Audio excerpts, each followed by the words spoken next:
Well, hello, everybody, and welcome to another late night edition of the Missing Lynx post-game podcast live stream name. Well, I guess it's late for everybody except for Leo. You're on the West Coast, if I remember right. But I'm your host, Andrew Dukowitz. I am a beat reporter for Zone Coverage, covering the Lynx, Wolves, and Gophers. And today we have the hit K-Fan appeared common man Tenabe playing their clip on K-Fan. Ryan Eichten and Leo Sun from 2 Words Wolves Pod. How's it going, guys? Bad. Poor. The vibes are low. Yeah. Leo is just frantically shaking his head. Yeah, like you said that, yes, I am West Coast over here, so it's currently 9:15 p.m., but it feels like I'm waiting for myself to wake up here in a second, because like this cannot be reality that we're living in, and just what we just witnessed in that fourth quarter, and just it just can't be real. I don't know what to tell you. I tried to lighten the mood because I was working yesterday and I was had my car parked. I was doing a little bit of charting, and all of a sudden I hear Tenabe go, well, Jim Pete was on the 2 Words Wolves Pod, and he was talking about Johan and how awesome he looked in this workout that him, Grady, and Johan were a part of. Then they play the clip, and Common makes a 2 Words Wolves Pod pun, and I was like, there's my guys. Like, they've made it. They are being referenced on K-Fan, top of the world. And nope, I had that planned all day, and then the Lynx go out and do this. We also have Mitchell Hansen with me, who is, when the head of the Hitting the Hardwood says he wants to come on a pod, we just make it a Brady Bunch. Well, I thought tonight would be the night that I made that exception to just throw out that I would join you, but there's a lot to talk about. That's for damn sure. Andrew, this is All kind of three like of this is kind of like in Titanic, where all the crew get back together and they're like, should we just play out the night, guys? Let's just play one more song. It feels like what it feels like. And I'm the waiter that couldn't get a lifeboat and is just aimlessly holding coffee cups for some reason as you guys are playing out the band. If you need to find any of these 3, they are all on Blue Sky and also right for Canis Hoopus. So it is a reunion sans Andrew, who is over on the other side for Zone Coverage. Let's just get into it. I mean, there's chats here already of the vibes are non-existent. Damn, I just cried for Fee. This is awful. I'm so sad for Fee. Fee doesn't deserve this. And I'm so furious, including Yo saying, if only the Lynx won game 2. I mean, Ryan, I'll start with you. I mean, what do you say after a game like to this, where the wheels come off, a star player is injured, and Coach Reeve has one of the more memorable crash outs in the history of, at least as long as I've been watching the Lynx? Yeah, I actually was about to tweet out, or what is skeet out? Is that what we're calling it on Blue Sky? I was about to post just like, this is not what the Lynx have been all year. It was the last 6 quarters of basketball has been such a departure from what they were all year. And we'll talk about that tonight. But I hit delete on my keyboard because as I'm typing that out, the play with Fee and Cheryl happens. And it's just like that immediately takes over. If that play doesn't happen and they likely go on to lose the game, I still would feel relatively confident about them coming back and winning this game or winning the series. But if Fee's got a likely fracture, as Cheryl said in the post-game stuff, like, I mean, the chance of them coming back and winning the series is still there, maybe, but like, just Vegas, I don't see how you're beating that team without Fee. So it drastically, I mean, if the worry was that it was going to be like something in her knee from watching the play, if Cheryl's saying a fracture, and we're speculating beyond just what Cheryl said, if it's a fracture, at least that doesn't likely impact next season, might impact Unrivaled. Who knows? I'm spiraling at this point, but yeah, it just changes everything. And I don't know. I'm trying not to. The officiating isn't great, but it all goes back to game 2, and I certainly don't think the officials played a gigantic role in that meltdown. So, yeah, it's a disaster all the way around. Yeah, I mean, Paulo says in the chat here, the season is over for the Lynx, devastated. A couple other people have chimed in saying that Cheryl would go to war for Fee. Personally love this one from Amanda. I honestly wish my mom loved me 2% of how much Cheryl loves Fee. I also Amanda. have that wish. But Leo, when you're watching, I mean, really the meltdown of game 2, and then this game, it just seemed like they were on their heels the entire game. I mean, Land plays 12 minutes. Masha is getting thrown in there at every second. Jess could barely get on the court. What's kind of going through your mind as the Lynx are kind of just grasping to get something to go in their direction this game?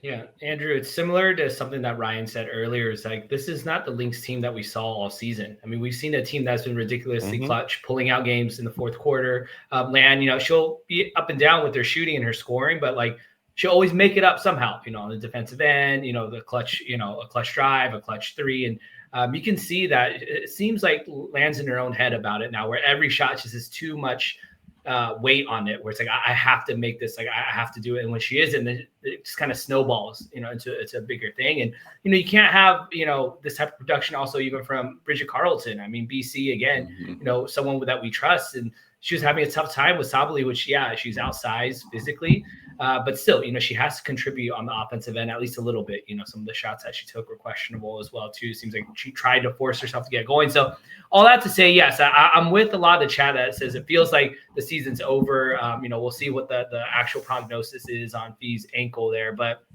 don't forget though. I mean, this is the same Lynx team that played. I mean, in theory, it is the same Lynx team that played really well without Fee in the middle of the season. When she was out. They haven't looked like it this year, but their backs are against the wall, and I'm not ready to count them out completely. I don't know if any of the people from the band members from the chamber survived the Titanic, but I think if we're all here treating it like such, maybe one of us is Rose and we make it out of here. The Lynx could still make it out of this series. It's not over yet. I definitely feel like with the adrenaline and everything going on, I think they could for sure at least have a shot in game 4, and it's game 5. Then who knows? And we'll just see what happens from here. But yeah, Reeve was understandably pissed. She took 2 minutes in the press conference post game and didn't take any questions. She will be receiving a fine, which I'm sure she will gladly accept. But yeah, it's tough, man. You feel your stomach sinking because you're like, there's so many eyeballs on the postseason right now, and people are seeing the Lynx like, oh, they're just paper tigers, like they were just good in the regular season, and they just didn't have it. Where it's like, no, even in the first round, I mean, they were super resilient, and then they just really, really struggle these last 2 games. Yeah, I mean, to your Land point, they just updated Basketball Reference, 2 for 16 from 3 in the postseason so far. I mean, that's not going to get it done. If your stretch 5 can't hit a 3, they're going to stop guarding her. Mitch, you're one of the few, the brave, that have worked with Cheryl Reeve before. I mean, what's going through your head as you're seeing that type of? I will hop on the bandwagon here and say, like, in my mind, that's a perfectly rightful crash out. Like, if there is ever a time to lose your mind, like, that is the time. Well, what was going through your mind? Because I feel like Cheryl a little bit better than we do. Well, first of all, I texted you right after this happened too, that I don't know if I've really ever seen her that mad. She had a look in her eye that they couldn't hold her back, and we've seen Cheryl, in her I wouldn't say glory days, but back in the day when she was throwing off her jacket, and people always talk about the Cheryl jacket toss. She has gotten to that point before, but that was it was definitely it wasn't just a one call thing. It wasn't even this game. It was the entire series, entire season. It's something that's been there the entire time of just. For some reason, Napheesa Collier gets, she doesn't get the calls all the time, or like the star calls that, the Asia Wilsons and maybe even Alyssa Thomas get. So it's kind of proving a point. And I know a lot of people watching have probably maybe seen Cheryl's comments that are all around social media from her post-game press conference, but she let the league have it, and that's that's really the only thing you can do at this point is to publicly call it out like that. Yeah, it's going to cost her money. This will be probably a sizable fine, but it's it's something that she strongly believes in, and But I was very surprised because it's not unlike Cheryl to be vocal. I mean, we're all used to her being vocal on the sidelines. That's not something I was surprised by, but just for her to be that vocal and to kind of, come onto the court and to let the officials have it, kind of caught me a little off guard. But it's, I don't know. I don't know what else you do in her spot. And I 100% am, kind of on her side with, that's what it takes sometimes, that you just have to do something like that for even somebody, maybe the official or officiating crew, maybe it's the league, just somebody open up their eyes to what's happening. Because it's not just Minnesota, it's not just Cheryl, it's head coaches all over the league, it's every team in the league. Yes, you're not going to have perfect officiating. No league ever has a perfect officiating crew or, officiates a perfect game. There's going to be somebody that's upset about it. But this is something that's happened for years. And it's ever since I've really been watching this league, it's progressively gotten better. But for some reason, the officiating in this league has just struggled. And it's one thing to, and I'm just getting out of rant here now, but it's one thing to, I'm just going to keep going about officiating because this is a very this is a hot topic for me. But it's one thing to call games maybe that are physical, or call them one way or the other. I don't want to say physical or not, but just one way or the other with you're calling a lot of fouls or not. It's one thing to do that. It's another thing to call a game or let things go that are putting players, safety and health in jeopardy. And that was a game like tonight where it was a matter of time before somebody got hurt because of how physical it was and how the officiating crew could not control things on the court. And it's unfortunate that it happened at all, but it's something that the officiating crew should have had a control on that game in the first quarter. When it first reared its head, that's when you kind of set some boundaries, but they were just so up and down with physicality and calling fouls that it just, players feed into that. If it's gonna be physical, players are ready to go, but you got to keep that under control because you're putting players' health and safety in jeopardy at that point. But back to Cheryl, I was surprised about Cheryl. We went completely off topic with that question, but par for the course with me. No, and I want to get Ryan and Leo's comments on it too, but I just wanted to add, I mean, it did seem like, as Marie and JPEG mentioned in the chat, of just when Cheryl saw Fee on the ground, it seemed to escalate. I mean, it looked like she was ticked. And then when she saw Fee was on the ground, it was Mama Bird out there just going ham on the officials. I'll say the most I've seen from Cheryl is a clipboard that got thrown from the bench into the tunnel, which I didn't know she had that kind of arm on her.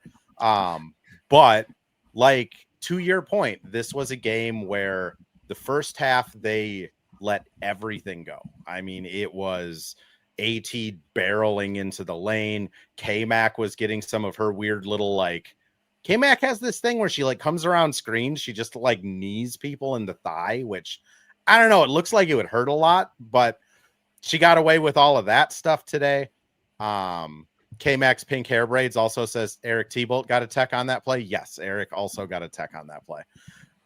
And then halftime, I tweeted out shortly after halftime of just, they called 5 fouls in the first 2 minutes, and they were all ticky-tack, weird little fouls. And then it's like they just gave up on trying to get the game underhand. Like, if you're going to come out of halftime and you're going to call it close now and try and get the physicality out, you can't just do it for 2 minutes and then just go whatever. You got to keep at it, or else this is going to happen. Like, you saw Ka really getting physical with Court. You saw K-Mac getting physical with people. Masha was just out there bowling people over, which, because it's for our team, I'm all for it. But, at the same time, like, a lot of her offensive rebound crashes probably could have been fouls too. Ryan, I'm going to throw it over to you, but first we do got to run a little bit of an ad break here. So all you when we come back. Well, hello. Thank you, live stream Andrew. This is Ad Read Andrew. And today we have Firehawk Construction and Remodeling, the presenting sponsor for the Missing Lynx podcast. Firehawk Construction and Remodeling strives to inspire people to follow their ideas, working with respect and understanding to create a quality, tailored result. Firehawk Construction and Remodeling, located in Blaine and serving in the North Metro area, is here to help you with your building and remodeling needs. I can say personally, thanks to Firehawk Construction and Remodeling, I have a beautiful deck in my backyard, and countless projects that I started, they finished. Get started on your new deck or remodel today by calling Isaac at 763-710-5686. And we're back with another ad read. This time for Pence Homes, the presenting sponsor of Hitting the Hardwood Network. From the best tools. And we're back with another ad read.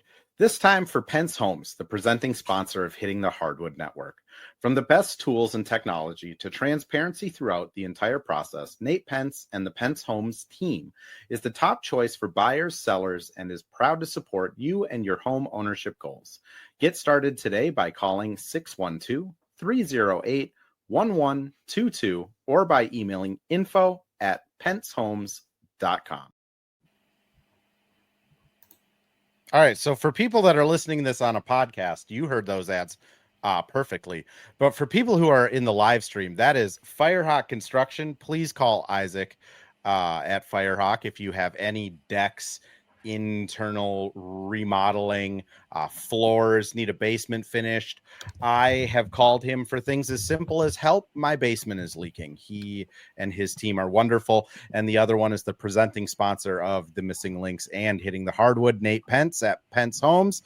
All of the rest of the ad ran and the .com didn't get cut off. So Ryan, officiating, what were your thoughts on game 3 of the semifinals? Andrew, you said Isaac, and I almost lost it there. I almost punched my screen when you said Isaac because Isaac Barnett was the lead official tonight. So sorry, I just had to say that real quick.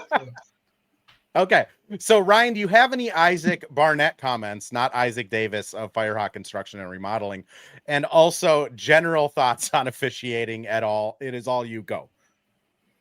Yeah, officiating stuff. I agree with what Mitchell said, that it's an issue. I mean, I don't always love the NBA officiating either, but a lot of that is more like, it feels like the players kind of put the refs in a tough spot, like Shea, or I don't know, do we want to relitigate the West Finals right here? But where it just feels like they just don't have control of the game. And I feel like watching college basketball, it feels the same way, that they let everything go in the first half. They probably get together in their locker room and go, hey, we need to get control of this game.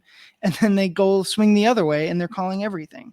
And it's just like, you want some sort of consistency. And then it leads to, I mean, usually it just leads to the game kind of getting out of hand. And now a game like tonight, it possibly leads to, I mean, Rebecca Bunsen tweets out that she felt like it led to, Fee getting hurt, that it was a big play. I mean, I don't know if that individual play is a foul. It seemed, you could give me either way, but like you knock knees with someone, that could be a foul. But like, Phoenix had been so aggressive for during basically these last 6 quarters, they've been successful. And it just, part of that is on the Lynx to deal with it much better. Certainly, like I already said, like game 2, I think was far more self-inflicted than any other outside factor. But tonight just kind of felt, and you can tell, I can already hear like the talking heads in the morning, like, just talking about like, Cheryl overreacted. She's like a sore loser. And that's kind of what they said after the finals last year. But I thought that game in game 5 in New York was officiated extremely poorly. It cost the Lynx the championship. And I thought, I'm not going to say it cost them this series or whatever. Series isn't over, but I think it put, in this case, Fee, but really every player on the court, at increased risk of injury. And it's just like the league's already dealing with injuries. I mean, good for Indiana doing what they've done with half their roster imploded, but like the league's already, Lucas Seehafer had a good tweet that was like, if Bridget Carlton is out there getting mad and pumping her chest, like, you've lost control of the game. Like, that's not Bridget's MO. So it's just good on Cheryl for calling it out, but ultimately they're down 2-1. They should have won game 2. Like, it's both sides to me. It's both ways. The officiating is reprehensible, but also the Lynx, you kind of you lost all margin of error in that game too. Amanda adds right, and then adds again the Canadian, which yes, when the Canadians are out there getting upset about foul calls. Also, like, Bridget has a little bit of feistiness to her, so I think Satu was taken off guard when whatever she said to Bridget ended up in like a chest bump back of like, oh, Bridget's like that. And it's like, yeah, she's kind of feisty. Leo, I do want to give you space too. If you have any thoughts on WNBA officiating. What I would add to Ryan is just, you know, a lot of these WNBA officials, I have been told, are also college officials. And the difference between college and WNBA is, you know, these WNBA players are adults who are playing for their livelihoods. And in college, it's 19, 20-year-old kids. I mean, if you let these adults who are playing for their livelihoods be more physical, they are going to take all advantage of that. Whereas college players, I think there's a cap to how out of hand it can be. But Leo, anything you want to add? I mean, I'm not going to get you demonetized here because I'm about to go on a Cheryl Reeve profanity-laced rant as well too. But those of you who are listening in, and I know most of you have been here, you know, recording with me today. Y'all have been watching WNBA for some time, so it's not new to you. It's not new to me either. But those of you who are new to it, and it's like, man, this is bad, and it's like, yes, it's always been bad. But I also want to consider like the identity piece of this as well too. I'm someone who's been watching the WNBA for a long time, the NBA even longer, and you know, I'm in my 30s now, so I'm not just new to the game, but the women that play the WNBA are so much more tough and complain so much less than the men in the NBA that you can imagine if this type of officiating happened in the NBA, like that would immediately like be like a talking point on every network. But the fact that it's here, it's like when you're seeing these women athletes that are so resilient, like they're just trying to play through this. It's like, come on, like it's pretty ridiculous. And like I agree with Ryan. That's what I was gonna say is that the officiating, I wouldn't say costs the Lynx game 1, game 2, or game 3. But at the same time, it probably cost the Lynx Napheesa Collier.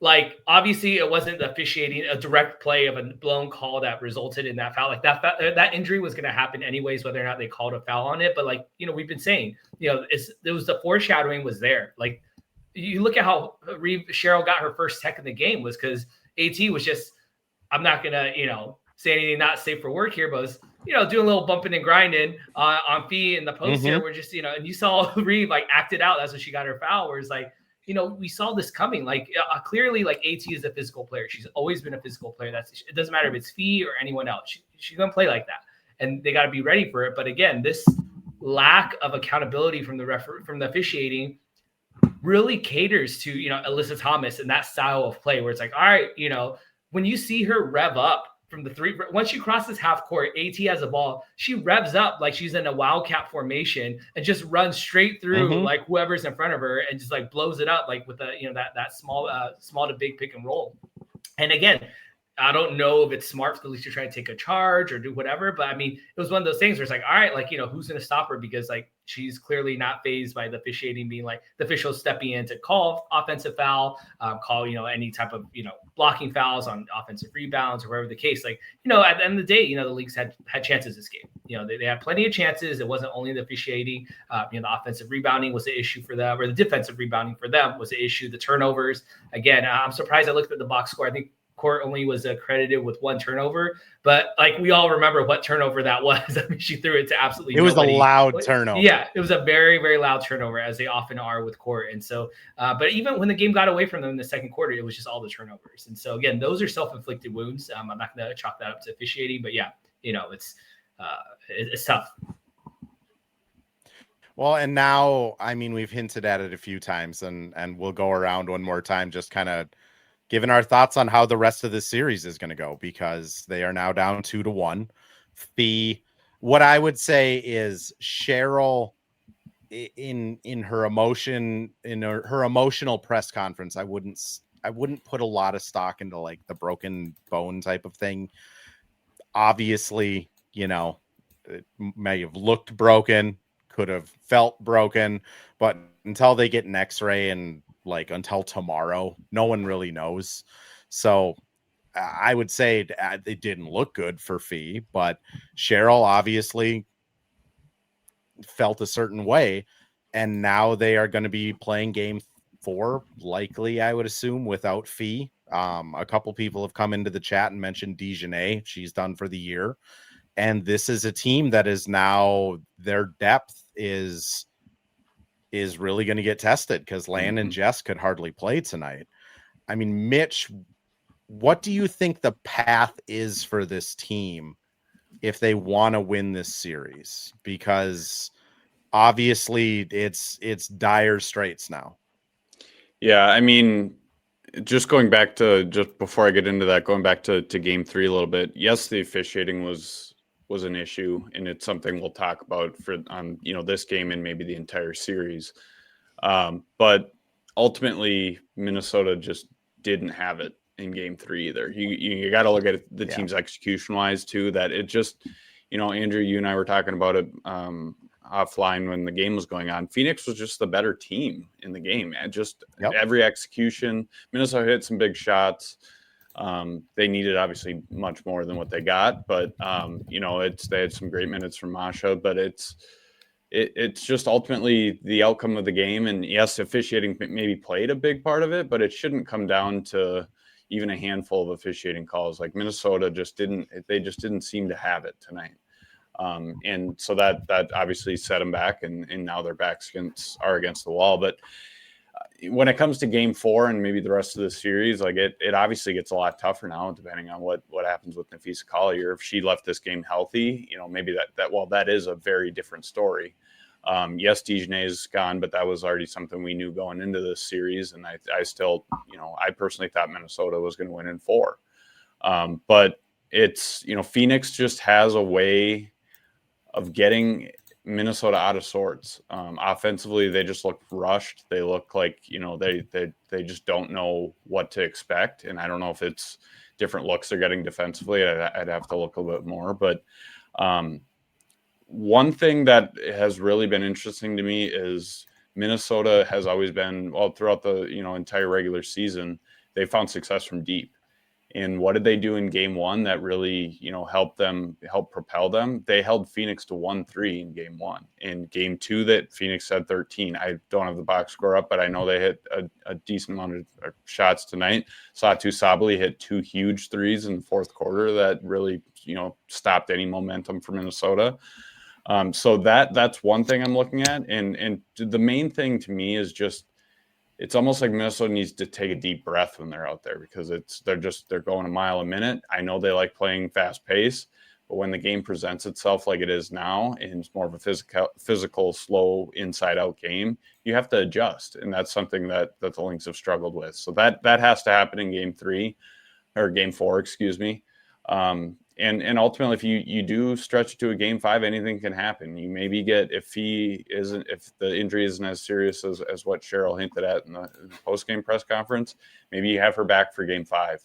And that's completely different series and different mindset at that point. But it's tough now. I mean, obviously you got to win a win or go home game on the road, and that's not easy to do, especially when the arena's rocking like it was in Phoenix tonight, or it seemed to be. I'm pretty lively in there, but it's going to be awfully tough. If they don't have Fee for game 4, it's even harder. But you need to get more, I think, from the bigs. That was something that obviously was very present tonight, and that's something they need. They need another contributor outside of even the 3 or 4 that were going tonight. That being Kale McBride, Napheesa Heidemann, Courtney Williams, and Fee. You need to have contributors outside of that, and they just really didn't have much. So that needs to change for game 4. And it still could happen, but we'll see what happens with Fee's injury, because that will weigh heavily on the course of this series. To your point, Phoenix shot 6 of 18 from 3, but those 6 were loud 6 makes. I mean, Satu hit a couple of those in the fourth that were just daggers.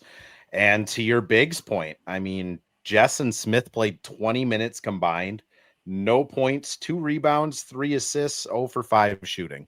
Like, that's just You can't have that. That's someone that got 6th player of the year votes and the co-defensive player of the year, as Yo mentions in the chat. It's not great. And then you're looking at Masha. She was one of the few players that didn't look afraid of the moment. Ryan, I'm gonna throw it over to you. I'll just mention all season, kind of from the 30 game mark on, I have been saying if this team doesn't win a championship, it is a 72-10 Golden State Warriors like collapse. Like, this is the number 1 team in offense, defense, assist to turnover, 2nd in true shooting, 1st in effective field goal percentage. Like, this team's resume from the regular season is that of a champion. However, here we are. I mean, what do you feel like their path is if they want to get this back to Minneapolis and then maybe have a chance to win it? They need the Alana Smith from the regular season. That's the biggest thing. She has been not productive in the last 2 games. I'm not sure what exactly is going on. It's one of the Lynx led the league in 3-point percentage, and they have shot these last 2 losses below 30% from 3.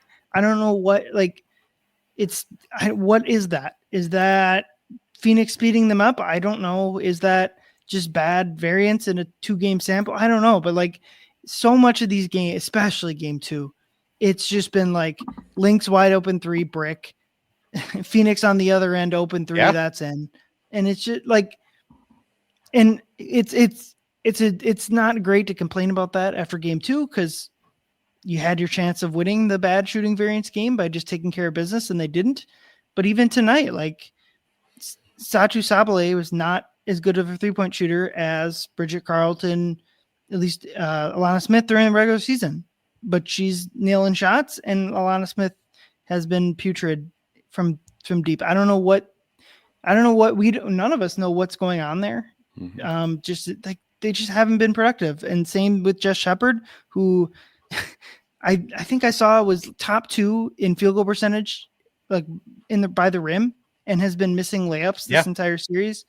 I don't know what's going on there, but they're not getting anything from their bigs, and that's who this team is. And they're playing a lot of Heidemann and Courtney Williams together, and that's not.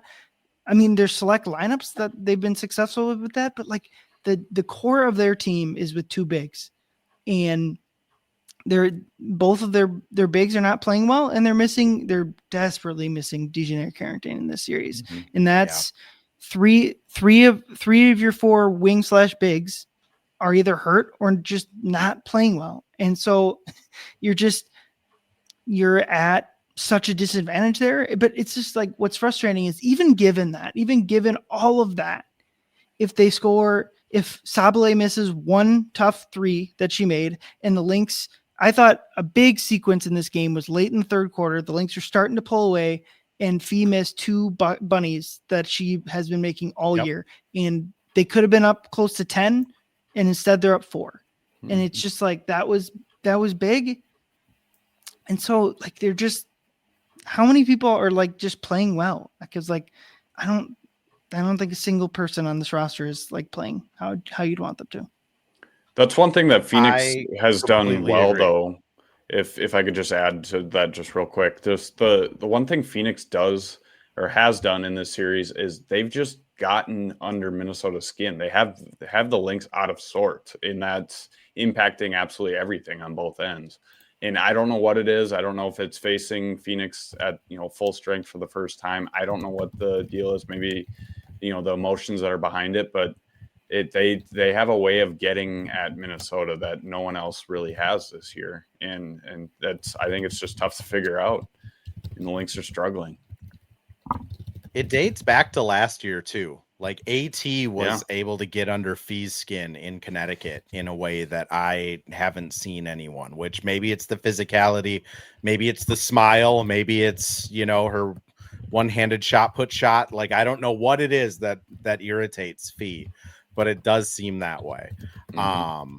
Liv kind of agrees with you, Ryan, just saying T and Court out there tonight together, especially Ka was killing them when Court was on her. A couple of people have mentioned in the chat here too of just, this team. Well, I think Rathenstein was the first one, which love the name. Rathstein, no N in there, just Rathstein. Mercury have legit stars in AT, Sabali and Copper. Reminds us that the Lynx are just kind of fee and a bunch of kind of cast players that get elevated because Cheryl schemes them up so good. A couple people have also kind of come in and said, you know, Courtney and K-Mac are better than role players, but you know, I think it is hard to say that, you know, K-Mac at this stage of her career and Courtney, when she doesn't have it going, are, you know, necessarily at that superstar level. But Leo, what do you kind of think of that argument of the Lynx just don't have the star power to do it? Yeah, I mean, it's kind of ebb and flow on the games that the Lynx are blowing teams out by 20 or 30, and Courtney Williams is like 28 and 8. You know, you'll hear players, fans of other teams go like, oh, it's not fair. Like they have this guard that's like a triple-double threat coming off, or like when Jessica Shepard has a triple-double, it's like, wow, they have a superstar coming off the bench, basically a starter that's getting triple-double. You know, it ebbs and flows. So, of course, on the losses, you know, they look bad. It seems like, oh, it's just a bunch of role players. But, you know, I think they have more than enough talent. So I'm not going to use that as like roster construction as a reason for why they're losing in the playoffs right now. I get it. Like it is frustrating. They don't have maybe as much, you know, you can count on, you know, one finger the amount of all-stars that are on their team next to Phoebe, you know, while other teams, you know, you look at the Liberty where, you know, it seems like they only assemble their team based off of accolades almost. But anyways, you know, all that to say, I mean, I do want to kind of chime in on that as well too. We talked about getting under the Lynx skin. Of course. Yeah. When AT is kind of getting going and she does that, it reminds me of the Shrek gif, the one where he kind of like looks up and he smiles.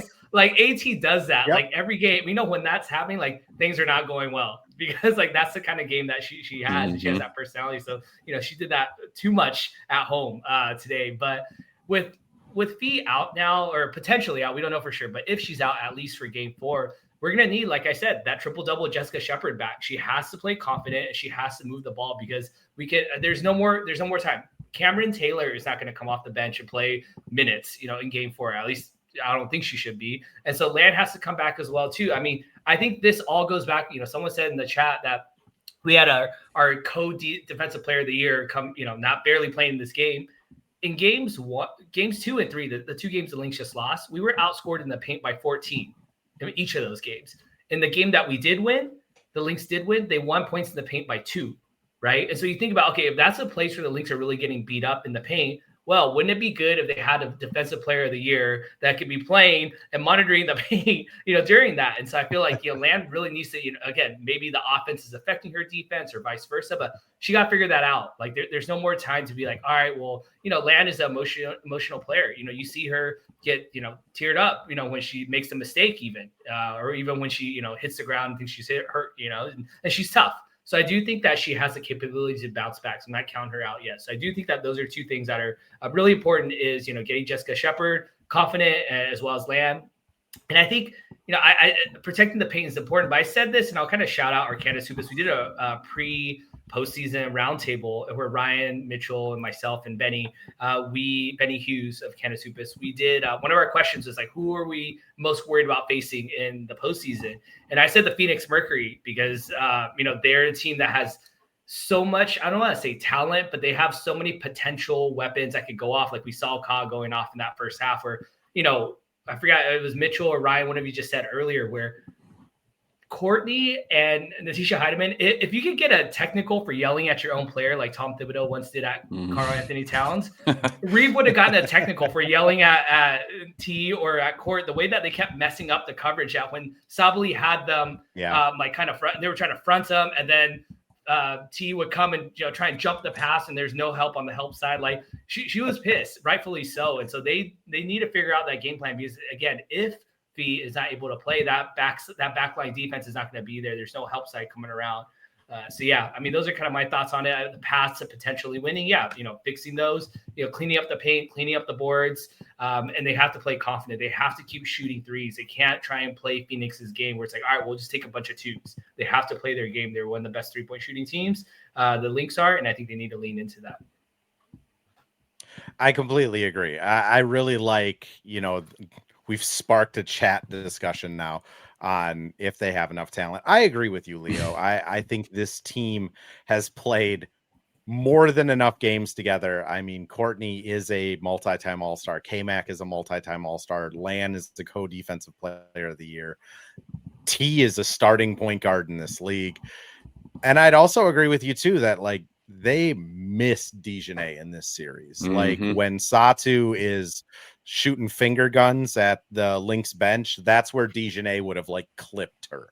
If Satu is getting in Bridget's face, that's where Dejanay would have just like jumped on her back and had like a chokehold takedown. Like they don't have really like an enforcer to kind of stand up to the bullies. So when AT is doing that, like look up smile that she does, there's no one that really stands up to the bully and kind of takes her down a peg.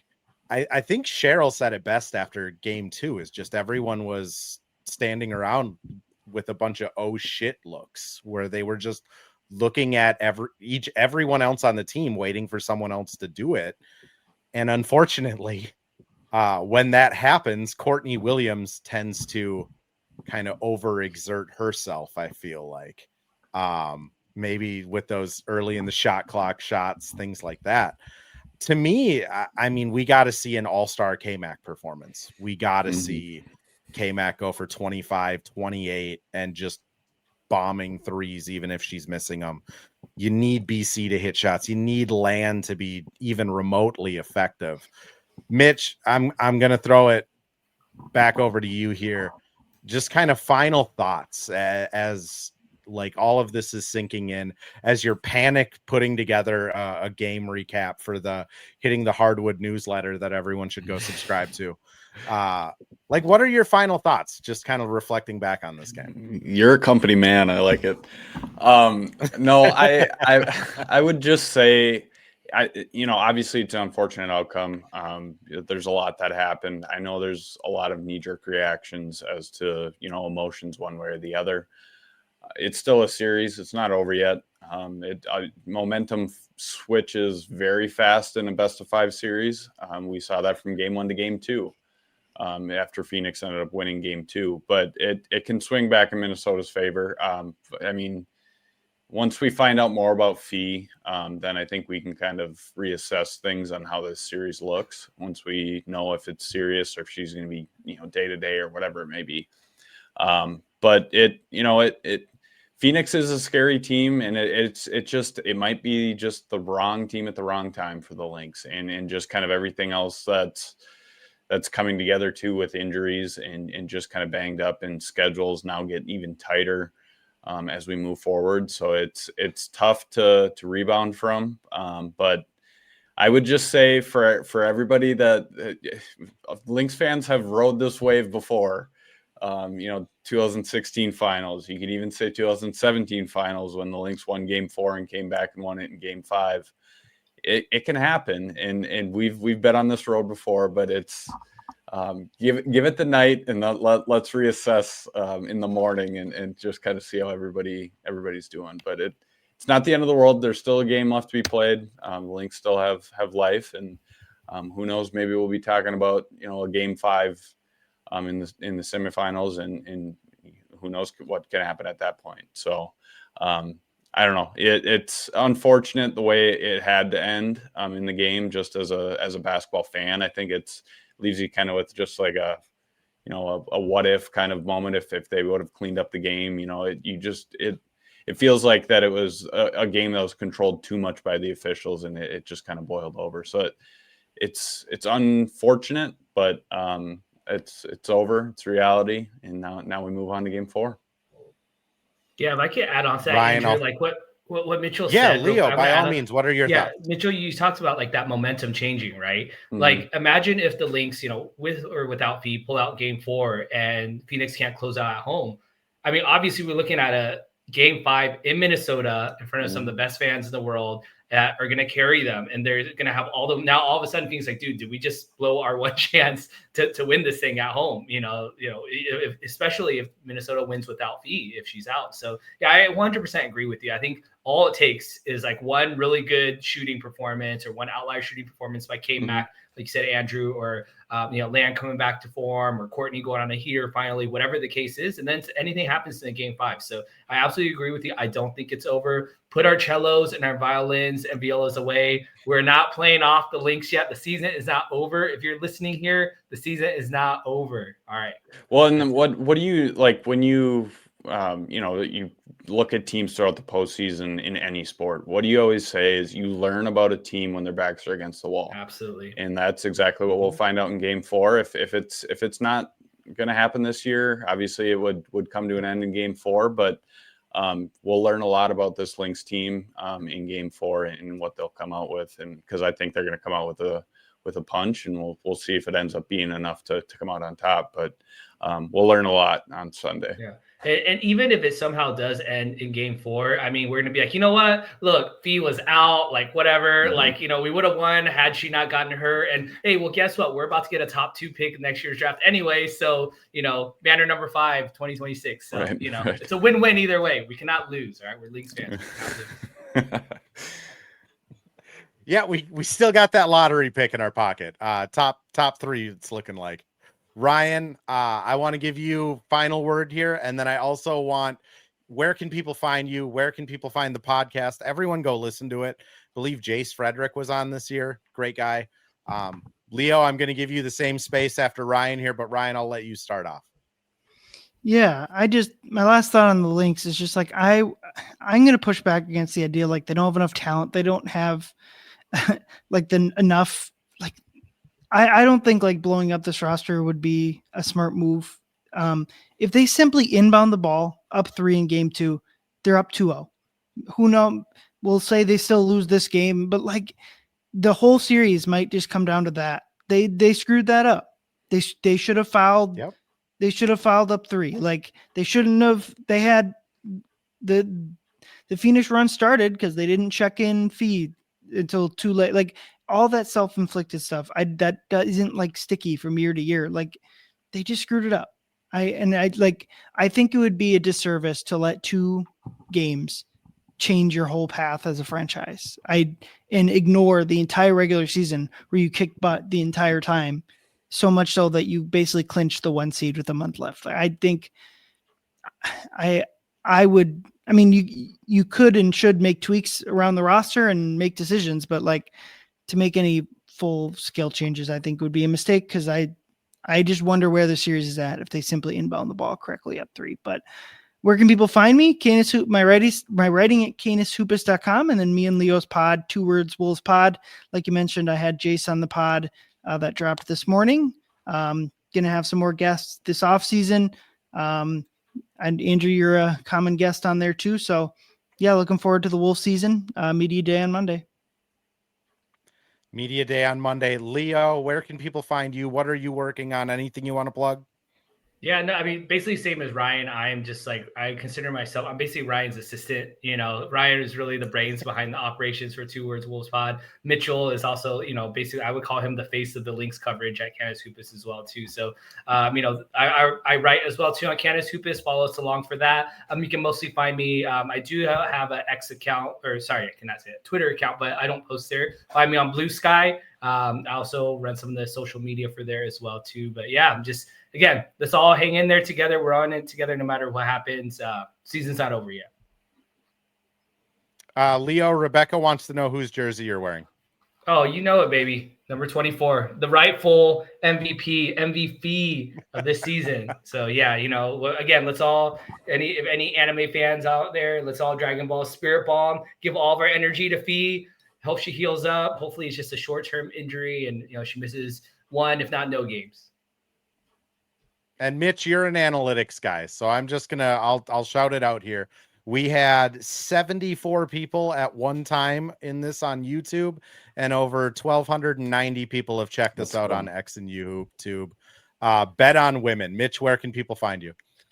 I won't list all the places, but you can find me on social media, M_Hansen13. You can follow me on Blue Sky as well. I think it's Hansen13 on Blue Sky. If you can tell, my favorite number is 13. But you can also follow Hitting the Hardwood. You get all of our content that we have with podcasts, written content that we have elsewhere. Find it all on social media, Blue Sky, and on Twitter as well. We're on both of those. So check that out. And then also, I'm going to plug this once again, Andrew, our Patreon page, patreon.com/Hitting the Hardwood, if you would like some exclusive news and stuff sent right to you. So go check that out. We appreciate all the support. And yeah, we'll see how things go on Sunday. And if you subscribe to the Patreon, you get your name under our lovely thank you at the beginning of all of our live streams. So thank you everyone for tuning in. Ryan, Leo, love what you guys are doing. Mitch, thanks for putting up with me still. And we'll be back on Sunday after Coach Reeve hopefully doesn't have another ejection.